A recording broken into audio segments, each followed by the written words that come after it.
आदरणीय मान साहब, मनीष जी, अमन अरोड़ा जी, यहाँ पे आए हुए सभी मंत्रीगण और सभी मेरे एमएलए भाई बहन, आप सब लोगों को मेरा नमस्कार, सबको सत श्री अकाल। सबसे पहले दिल्ली में आप लोगों का स्वागत है और मैं जानता हूँ आप सब लोग लंच का इंतज़ार कर रहे हैं। मैं ज़्यादा नहीं बोलूँगा, बस 2-3 मिनट में अपनी बात ख़त्म करूँगा। हमारी सरकार को बने लगभग 4 साल हो गए, 10 महीने बचे हैं चुनाव के। चुनाव के आखिरी साल में ऐसा बहुत कम होता है और ऐसी बहुत कम सरकारें होती हैं कि आखिरी साल में लोग उस सरकार की तारीफ कर रहे हों।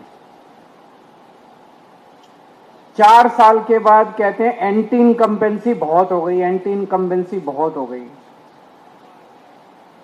लेकिन पंजाब के अंदर मेरे पास रोज सर्वे आते हैं, पंजाब के हर हलके के, हर इलाके के। आप किसी पिंड में चले जाओ, किसी मोहल्ले में चले जाओ, आज पंजाब के अंदर एंटी इनकम्बेंसी नहीं है, प्रो इनकम्बेंसी है कि सरकार बहुत अच्छा काम कर रही है कि नहीं कर रही है। लोग खुल के तारीफ कर रहे हैं, दिल से तारीफ कर रहे हैं पंजाब सरकार की। और जिस तरह के अभी काम चल रहे हैं, मेरे पास रोज सड़कों की फोटो आती है, जो सड़कें बन रही है 40,000 किलोमीटर की, 44,000 किलोमीटर की सड़कें बन रही हैं, 9,000 किलोमीटर बन चुकी हैं। जून के अंत तक काफी बन जाएंगी, 1 महीने के बाद सारी और बन जाएंगी। ऐसी सड़कें आज तक पंजाब में कभी नहीं बनी थी। शहरों के अंदर, गली गली के अंदर सड़कें, गलियां बन रही हैं, सड़कें बन रही हैं। अभी परसों, शायद कल या परसों, आपने 250 मैदान खेल के, कल 250 खेल के मैदान, इतने शानदार मैदान गांव-गांव के अंदर, पिंडों के अंदर। पंजाब ने देश के सबसे अच्छे खिलाड़ी पैदा किए और वो खिलाड़ी तब निकले जब सरकारें उनकी कोई मदद नहीं करती थी। अब हर पिंड के अंदर इतने शानदार खेल के मैदान बन रहे हैं। 3,000 गांव में ऐसे शानदार मैदान बनेंगे और 6,000 गांव के अंदर नॉर्मल मैदान बनेंगे। हर गांव के अंदर खेलने के लिए बच्चों को मैदान मिलेगा। सारे जो तालाब थे, गंदे तालाब थे, उनकी सफाई करा दी गई। हर खेत के अंदर सिंचाई का पानी भेजा जा रहा है। किसानों को दोपहर के अंदर बिजली मिलनी चालू हो गई अपनी खेती की, जब रात को 3-3 बजे उठ के उनको अपनी सिंचाई करनी पड़ती थी। बिजली मुफ्त हो गई, 10 लाख रुपए का इंश्योरेंस हो गया, 1,000 रुपए महिलाओं के अकाउंट में जाने शुरू हो जाएंगे अभी थोड़े दिन के बाद। इतने सारे काम मेरे को तो याद भी नहीं। इतने काम आज तक पिछली सरकारें, जब भी उनसे बात करो वो कहती थी खजाना खाली है, खजाना खाली है, पैसे नहीं है। हमने कभी नहीं कहा खजाना खाली है, क्योंकि ईमानदार सरकार है, ईमानदारी से काम कर रहे हैं। पूरे देश के अंदर आज एक बड़ा संकट छाया हुआ है। भारतीय जनता पार्टी ने जिस तरह से जनतंत्र को हाईजैक कर लिया है, हत्या कर दी है जनतंत्र की। कहीं पूरे देश में कोई पार्टी जीत के आ जाए, इनको कोई फर्क नहीं पड़ता।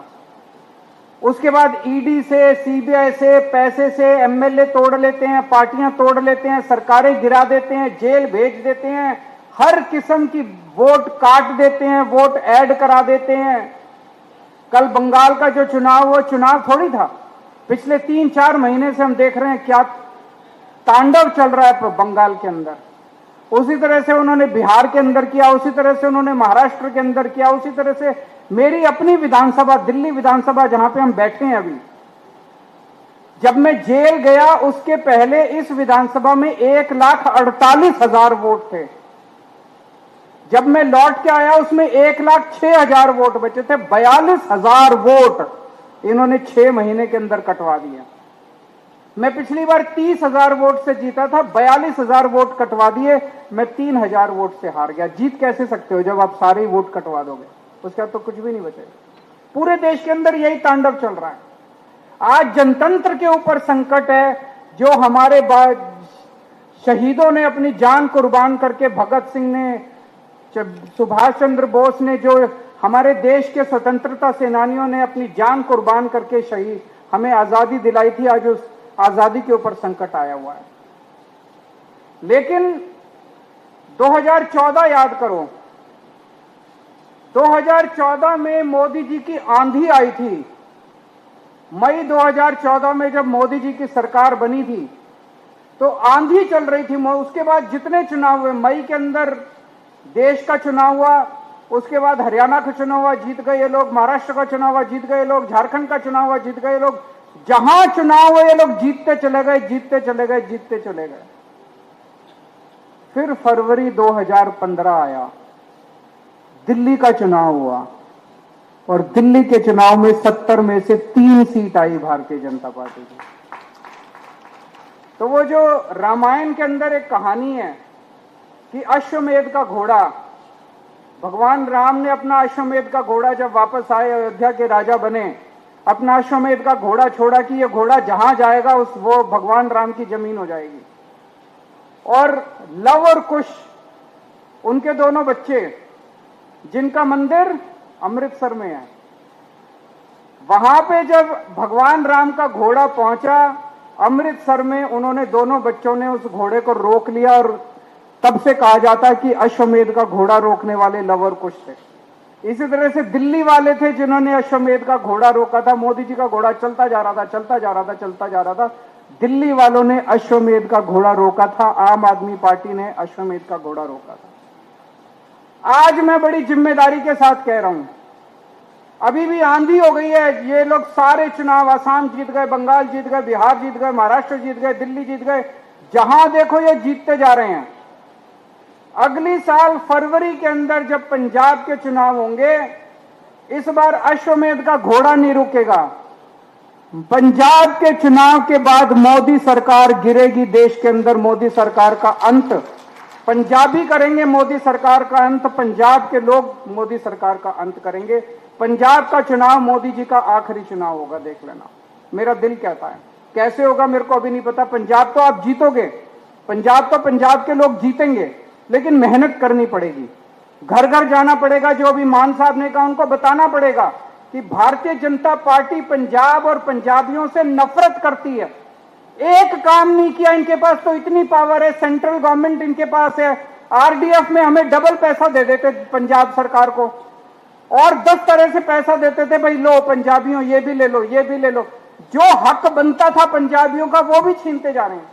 कह रहे हैं अगर इनकी सरकार आई तो पंजाब का पानी सारा हरियाणा को दे देंगे, इनकी सरकार आई भाखड़ा डैम ये हरियाणा को दे देंगे, इनकी सरकार आई चंडीगढ़ उठा के ये हरियाणा को दे देंगे, इनकी सरकार आई ये पंजाब यूनिवर्सिटी हरियाणा को दे देंगे, इनकी सरकार ये तीनों काले कृषि कानून पंजाब के अंदर लागू कर देंगे।